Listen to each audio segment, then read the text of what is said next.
కోసం బన్నీగాడు వచ్చాడు. యాక్చువల్‌గా మన మన సబ్స్క్రైబర్ సువర్ణ గారు ఉంటారు. వాళ్ళ ఇంటికి వచ్చిండట. వీనికి 2 కాళ్ళు ఇరిగినాయి. వాళ్ళ ఇంట్లో కూడా ఉన్నాయి పెట్స్.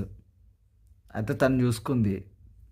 ఇక మనకు ఎట్లాగో బన్నీగాడు లేడు కదా అని చెప్పేసి నాకు ఫోన్ చేసింది. అన్న ఇట్లా ఒక పెట్ వచ్చింది. దానికి కాళ్ళు ఇరిగినాయి. నేను చూసుకుంటున్నా. బట్ నీకు కావాలంటే చెప్పన్నా పంపిస్తా అన్న. కాళ్ళు ఇరిగినాయి కాబట్టి తనని హాస్పిటల్కి ఇట్లా తీసుకెళ్ళాలి కదా మన బన్నీగాడిని. పాపం చాలా బాధపడ్డది.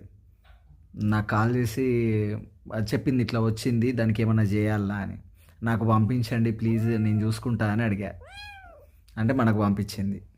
ఏం కాదు, రేపు పొద్దుగాల హాస్పిటల్ తీసుకుపోతానన్నా, నీకు ఏం కాదు, ఓకేనా?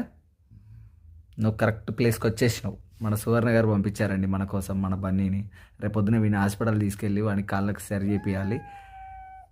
వీడిని అందరూ ఆశీర్వదించండి, వాడిని కాళ్ళు సరి అయ్యేటట్టు. Thank you friends.